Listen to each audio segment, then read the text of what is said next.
Okay, good morning, everybody.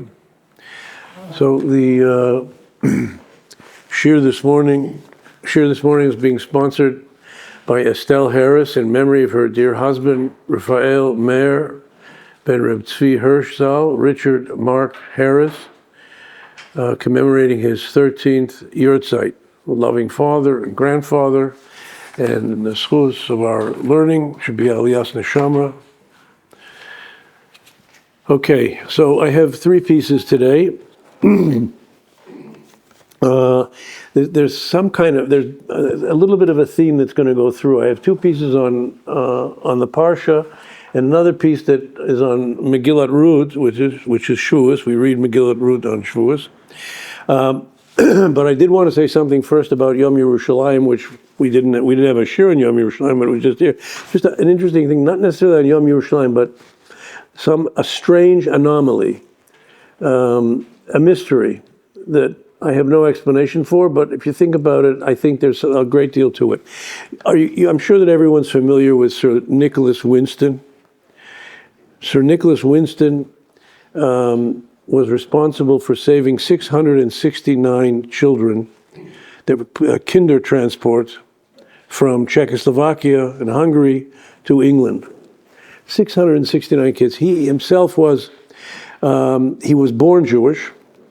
His name actually was originally, his father's name was Wertheim, but they baptized themselves, they became Anglican, and he was raised as an Anglican, but he was a very sensitive, ethical, moral soul, and when the Holocaust was in the early years, this was done by 1938, just before the Holocaust, before the World War II broke out, he actually saved 669 kids, all kinds of, and there's lists, anyway, and it was nobody knew about it. How was it discovered? That his wife in the attic one day found this box, and she opened it up, and there were scrapbooks, pictures of kids, and an entire listing of the 669 kids.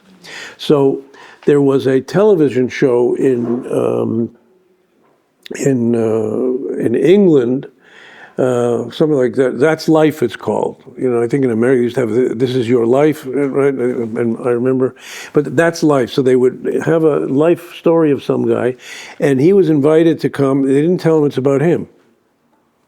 And they start telling a story, and tell a story about a certain girl. They show pictures of her, and this woman now was sitting right now, and then she's now sitting next to Sir Nicholas Winston, who saved her. And in fact, could everyone please rise who was part of the kinder transport? And the entire audience was made up of survivors that he saved. Okay, a beautiful story. What's the connection to Yerushalayim? If you look there's an Encyclopedia Talmudic. If you look in the Encyclopedia Talmudic, it says that Yerushalayim is mentioned in all of its forms 669 times in the Tanakh. Okay, just a fact that hit me, and I don't have an answer for it, but I think if you think about it, there's something there. There's something there. He was onto something, and Baruch Hashem, he saved. Now, I want to tell you that one of the people that he saved, one of the people that he saved was Rav Yitzchak Tuvia Weiss Zatzal. Who was Rav Yitzchak Tuvia Weiss? He went to London. He went to yeshiva in London. Eventually came to Eretz Yisrael. He was the Gaivid of Yerushalayim, meaning he was the chief rabbi of the Eidah HaCharedis. You know, there are two chief rabbi positions in Yerushalayim. One is the chief rabbinate, but the other is the Eidah HaChareda. That goes back to pre-state times, where Kook was the Rav of Palestine, and Rav Yosef Chaim Sonnenfeld was the Rav of the Eidah HaChareda, the more right-wing community, right? So here you have somebody who was from London, right, who was the head, and he wrote a letter. There's a letter that he wrote thanking him on the stationery. It was probably the only English letter written on the stationery of Rav Yitzchak Tuvia Weiss and the Eidah HaChareda. But just a fascinating story. That's my Yerushalayim contribution for you. Okay, let's start with. There is a kind of theme coming through in these three pieces about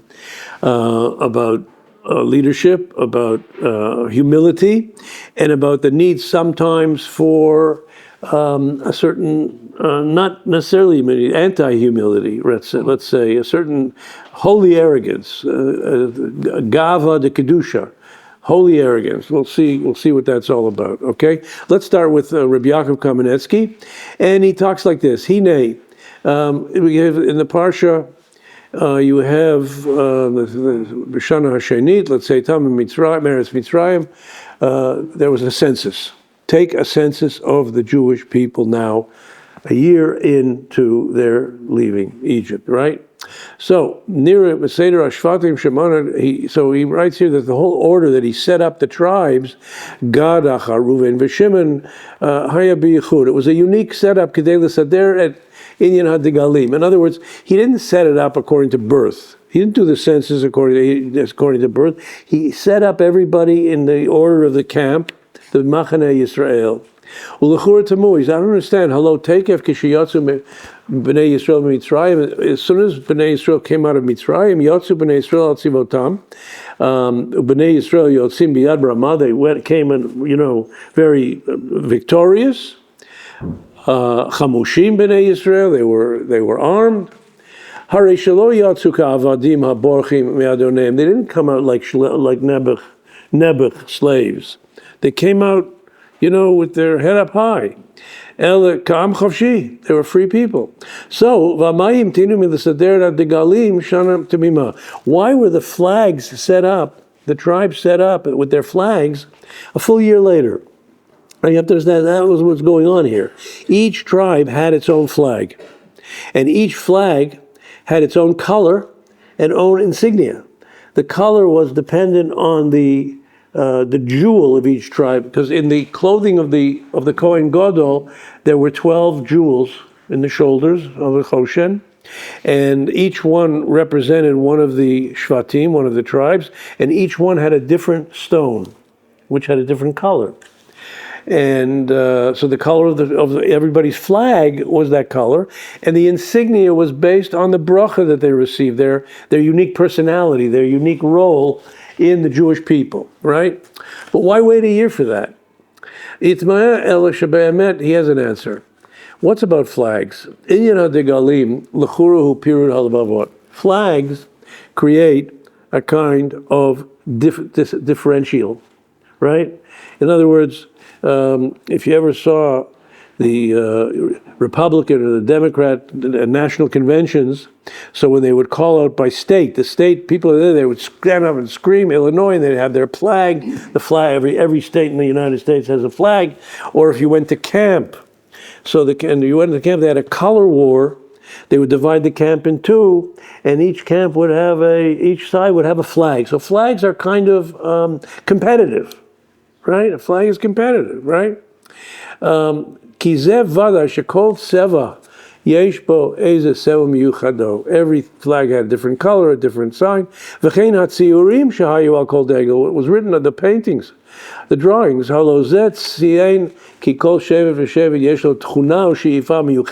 Because each tribe had its own unique quality, its own unique contribution, right? Every tribe had a different approach, right? In fact, the Medrash says that each tribe had its own nusach of tefillah, right? We don't have that anymore, but each tribe had its own nusach hatefillah.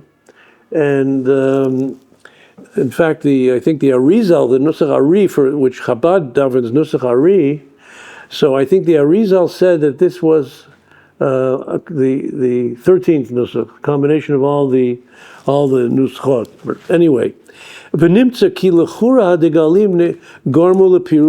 so it creates a sense of tension, machlokas.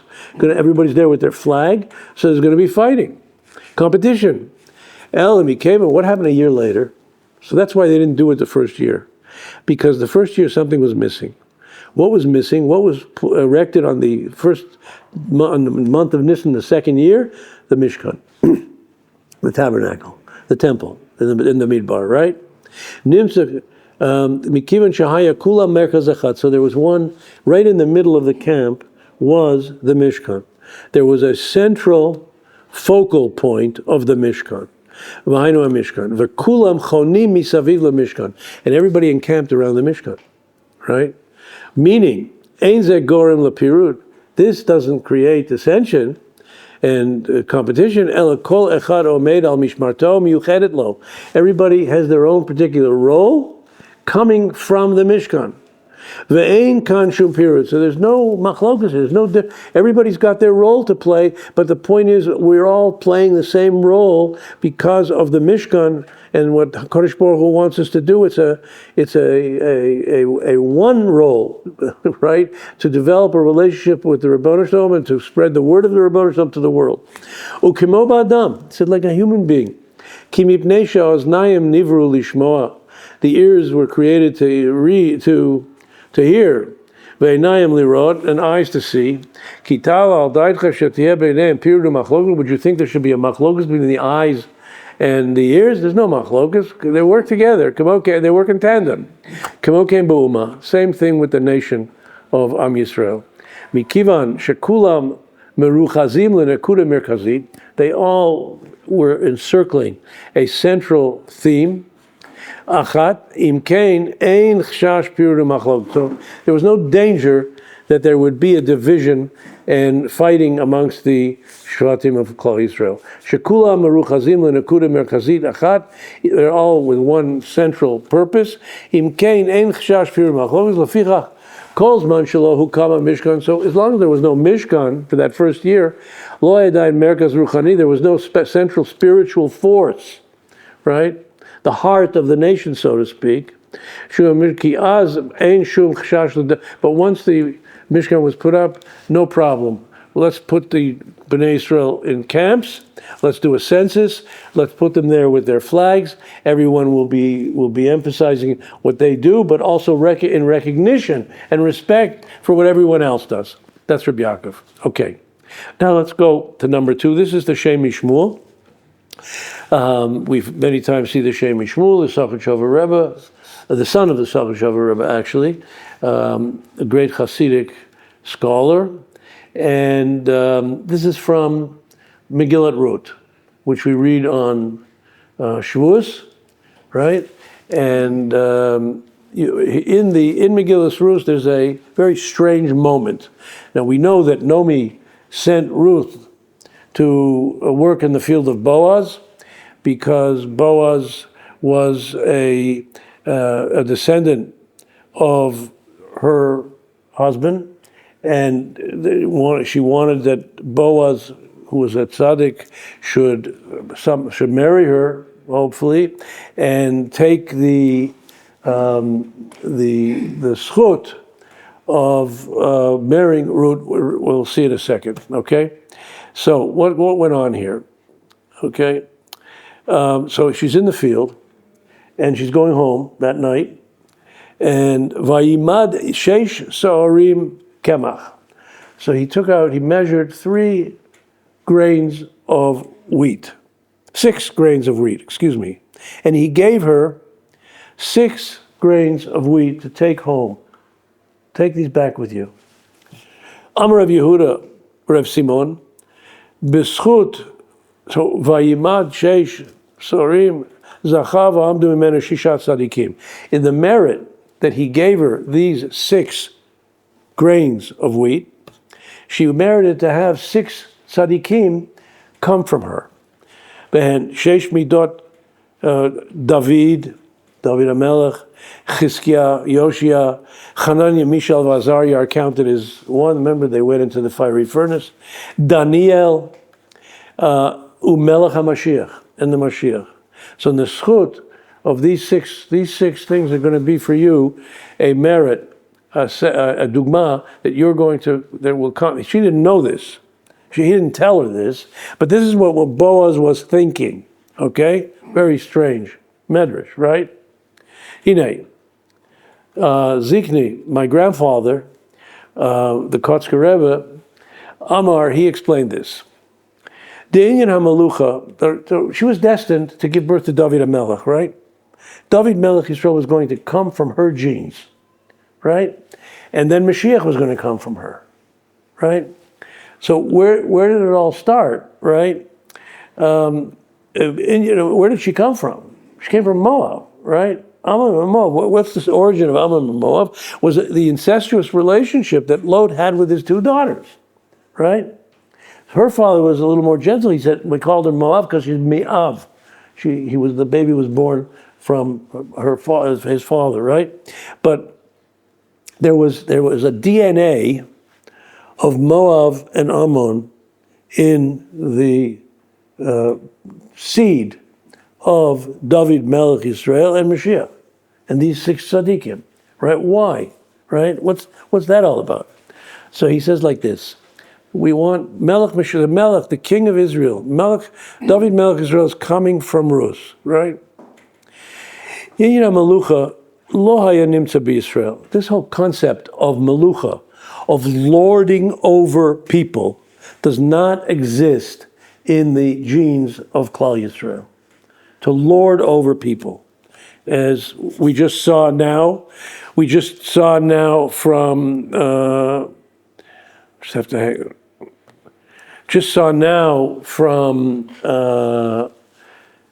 Yaakov, that there was unity. Nobody was trying to lord over each other. You see the theme coming from there. They were working in tandem. They were working together.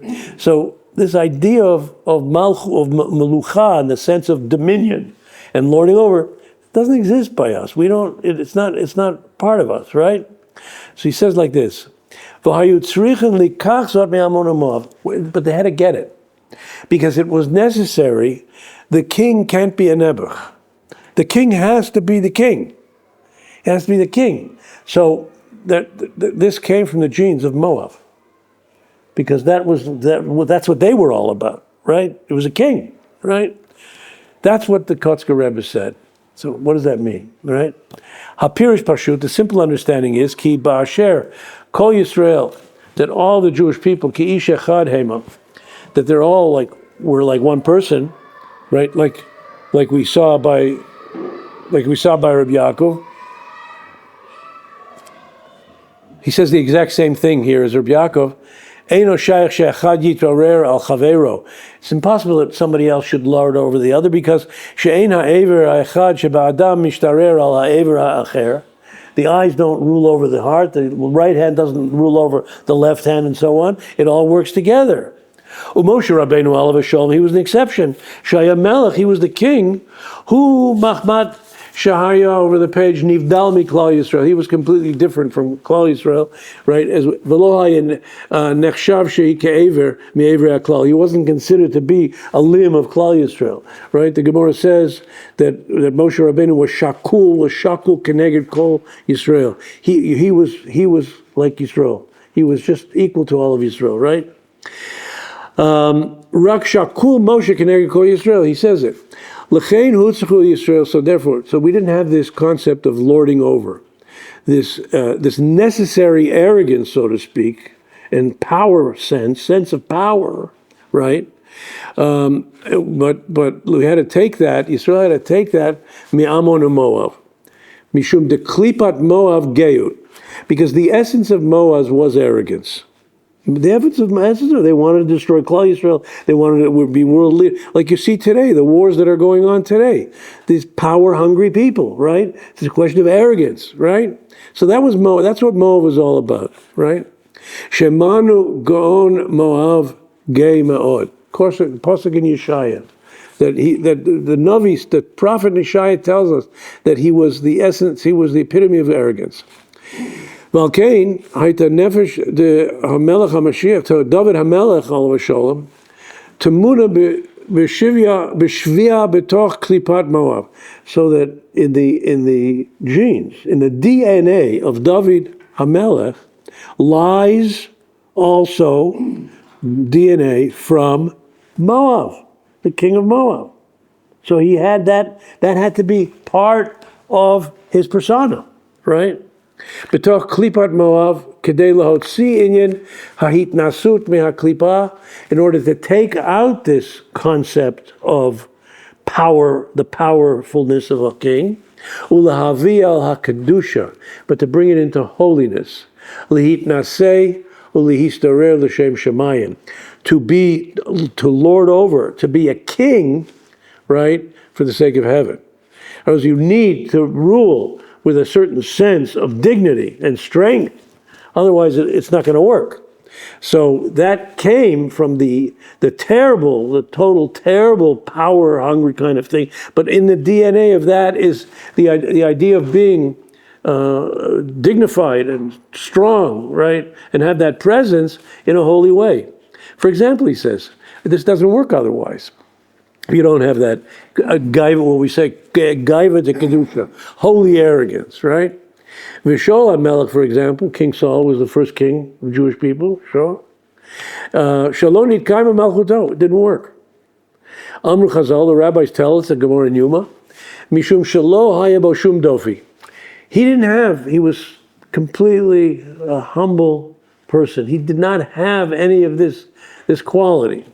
Ushmul HaNavi, Amrlo, and Shmuel HaNavi says to him, hello, im katonata be'einecha, if you are small in your eyes, Rosh Shiftei Yisrael ata, how can you be king, right? Va'avur ma'ases, and because of that, what happened there that he told him that, ibadet malcha melucha. So Shaul did not become the king because he lacked this, call it arrogance. It's a pejorative, but we're talking about it in a very positive sense, right? Like the Gemara says, a Talmud Chacham should have a shminit shebeshminit of arrogance. 1/64th of arrogance. It's interesting that 64, in Hebrew, you take the number 64, gematria, is samech daled, sod, secret, right? So it shouldn't be like out front in his persona, right? It's right. So mipnei shehaya chaser lo koach hageyut v'hasrara, he lacked this arrogance and this sense of power. Ka'amur sham ki yareti et ha'am ve'eshma b'kolam. So he said, I'm afraid of the people, right? And I have to listen to what they tell me, right? But that's not the way a king. That's anarchy is going to happen, right? Right? Like Golda Meir once said to somebody, I don't know who she said, somebody in the United States, you have one president of millions of people. I have people. We have what? I don't know, close to 1 million people. Or I'm the prime minister of a million presidents, 1 million prime ministers. Everybody's a prime minister, right? Which is, by the way, very true today. Everybody's a diplomat today. Everybody's a diplomat today, but there's no diplomacy. There's no diplomacy today. It's ugly today, right? So now back to Boaz. Boaz. So what was Boaz thinking here? Boaz knew this. Boaz was a very big gadol b'Yisrael, and Boaz knew what was going on here. That V'hinei Boaz shenatan lar, he knew that Mashiach was going to come, and he knew Mashiach had to be strong and powerful. So Boaz shenatan lar sheish sa'arim. So why did he give her? He gave Ruth the 6 grains of wheat. Hainu, right? This was, that a present which will say that from you will come these 6 grains.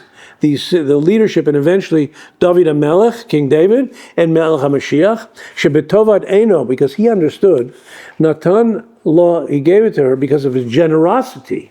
His generosity, he could have taken it for himself, right? At this point, he did not know he was going to marry Ruth, right? So, betovat eino, through his generosity of spirit, Nasan la hashishat tzadikim, he gave her the 6 tzadikim. Shahayu muchanim latzet mimena, that are going to eventually come from her. Kemo shemavur bechit ve'arizal, because Boaz means Boaz. Boaz. Strength is in him. Boaz means strength is in him. Right? So Boaz had this strength, the oz, not only powerful strength, physical strength, but it means the oz of Torah, right? Natan la, so he gave her, sheyotza mimenu, that she should have the zchut, that Mashiach should come from her, right? He felt it was necessary because she came from Moab, right? Av shehu lo yada adayin im yisa oto. He had no idea that he was going to be the husband. He was going to be the father, right? Shari adayin hayim misupak. Why is that? Because ulai yiratzah hagoy lelocha. There was a closer relative to redeem and to marry Ruth, right? In terms of marrying Ruth, there was a pecking order of who's in line to inherit the estate, right? And he had an uncle. There was somebody ahead of him, right? Umikol makom, but still that didn't matter to him. Nog bo tovad ayin, he gave it to her. He gave her the bracha, and she went home, and Naomi understood this. She sent her back, right? You have to look at we're not learning the Megillah's Ruth. It's fascinating Megillah. Av shezeh kol chemdat Yisrael. This is the chemdat Yisrael, the David HaMelech, Umelech HaMashiach. This was the great icing on the cake for Jewish history and the Jewish people, but he gave it away, right? Ubechol zot, mipnei sheyada, he knew she'inyan hamalucha yoter tov she'yavo me'amon v'moav. I could try to become the king, but I know that we need the quality, the DNA of Moab, which was in Ruth, that will be given over to David Melech Yisrael and to Mashiach. That arrogance, that powerness, that leadership, that lording of Malchut, that was necessary, right? Albeit to be transformed into a holy kind of Gaiva Kedusha, right? Lo hishkiach al atzmo l'klal, didn't think about himself at all. Rak l'tovat Yisrael, he was thinking about Klal Yisrael. If there's going to be a melech in Klal Yisrael, he's going to have the qualities from Moab. L'tovat klal hamalchut, so that the malchut, that the kingship should be al derech hayotzer tov. That's what that abbreviation is. If you're looking inside, al derech hayoter tov, on the highest form, had to have that quality too. Ben tiem mimenu o me'acher, whether it's from him or whether from somebody else, but it had to be on the highest level, right? L'tovat klal hamalchut. Okay, ube'emet, truth be told, he. Tzedekot Gedolah lihistalek minagat atzmo.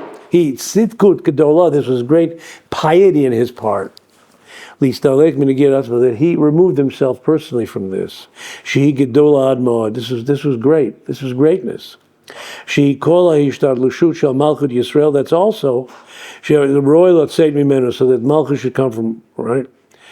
Now I don't want to read the end of it here, but what do you see from this? That he was rewarded for this, that he became the father of bringing David HaMelech and Melech HaMashiach. Because you need both of those qualities. The quality Rabbi Yaakov was talking about, the quality that he was talking about now with this strange moment of the 6 grains. You need the humility, right? And you also need the arrogance, right? So he brought in the humility together with the arrogance of Moab in the genes, in the DNA of Ruth. Okay, last piece. See if I don't know if we'll be able to get through the whole thing inside, but let's go. Also, dovetails with our theme of the qualities of the Jewish people, of individual Jews, the quality of leadership, right? And that leaders have to be not only, in Yiddish, you say the word is stolz, right? I don't know how to translate stolz. Proud. What? Proud. Very good. You have to be proud, but you have to be, right. Good. Vaydaber Hashem el Moshe b'Midbar Sinai. So the parsha opens up that Kodesh Baruch spoke to Moshe in the desert. Bamidbar Rabbi, the Medrash says, Kol mi she'eino ose atzmo b'Midbar. Anybody who doesn't treat himself see himself as a midbar, hefker, meaning modest, right? Hefker, right? Eino yachol liknot el hachachma v'hatorah lekach nemer b'midbar. You can never acquire wisdom. If you think you know everything, right? He's talking about Torah, but the ultimate wisdom. But in anything, you think you know better than the teacher, you're never going to learn anything, right? It's not going to happen, right? You have to make yourself. You want to learn from somebody. You have to make yourself. I am your student. I want to learn from you. I'm open, right? Open in a hefker in a positive way, right?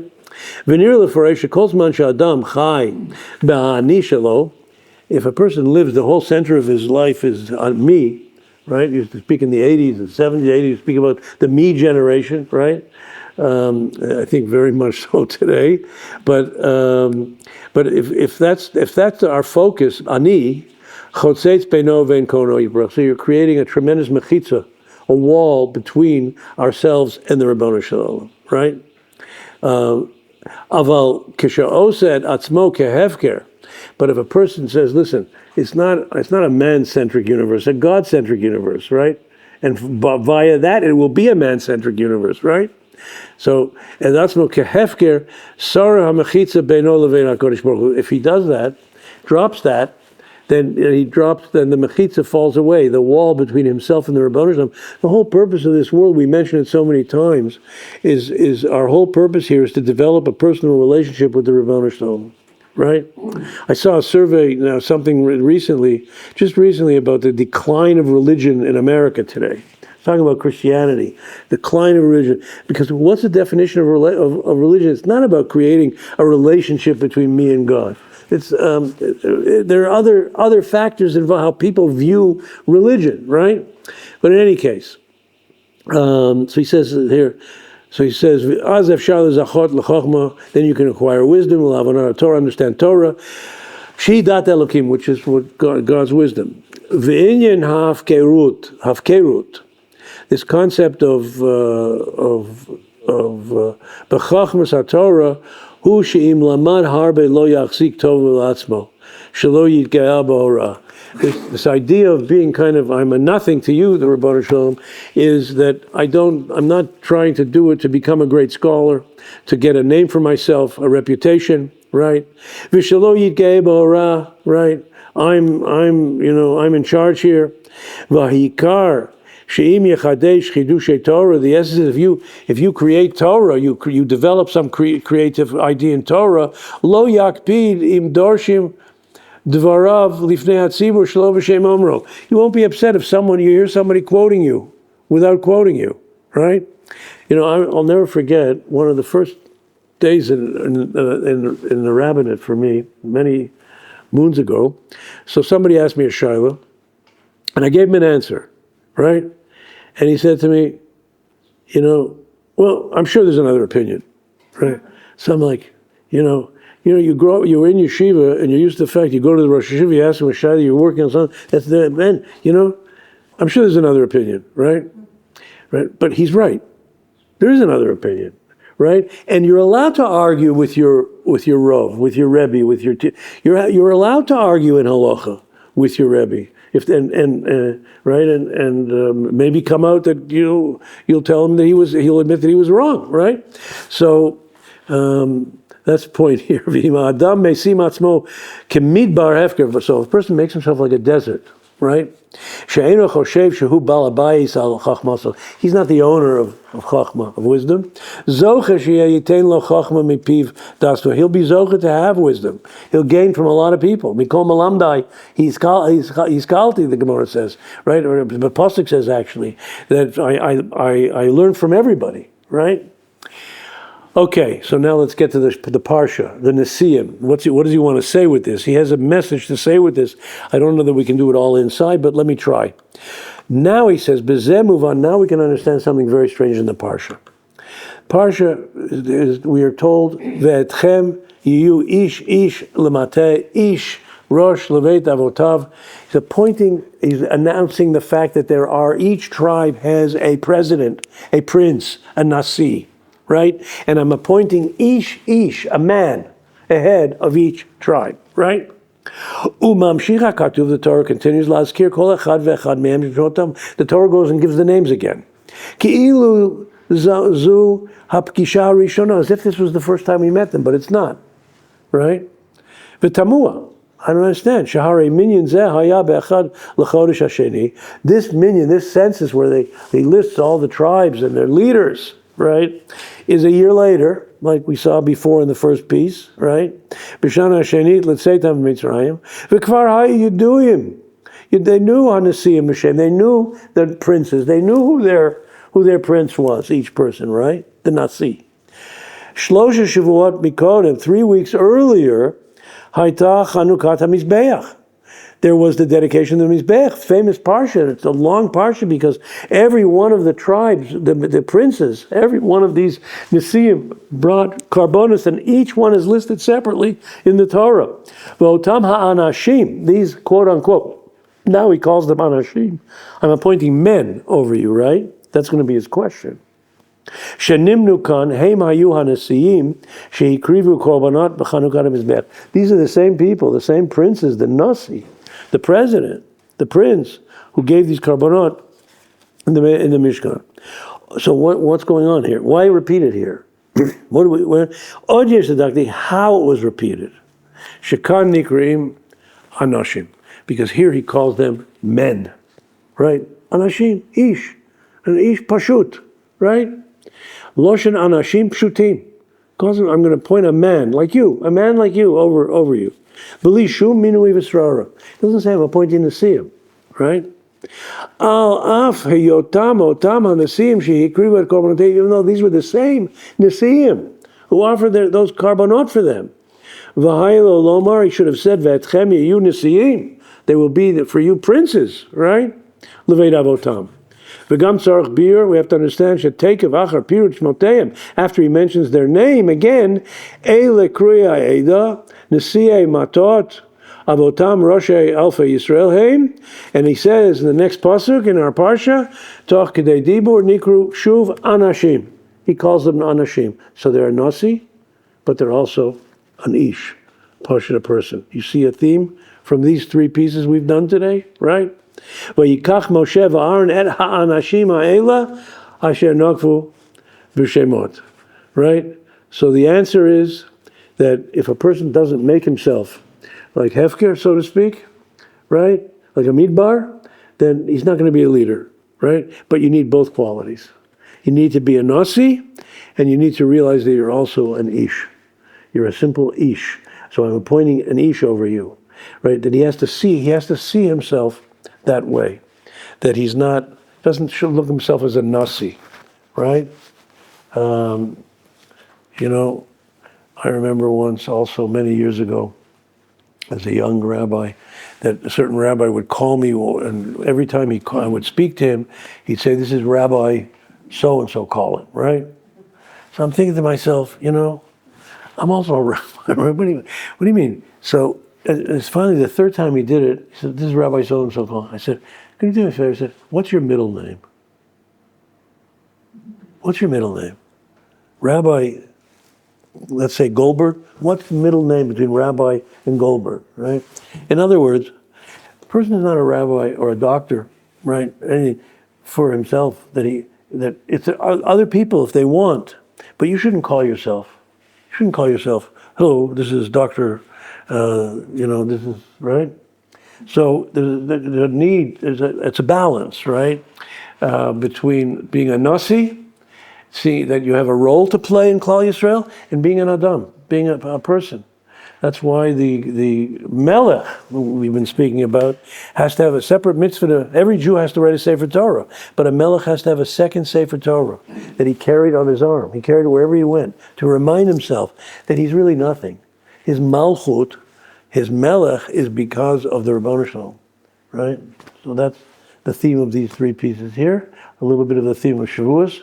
We're about to receive the Torah again, and we should receive it with both qualities. Okay, thank you.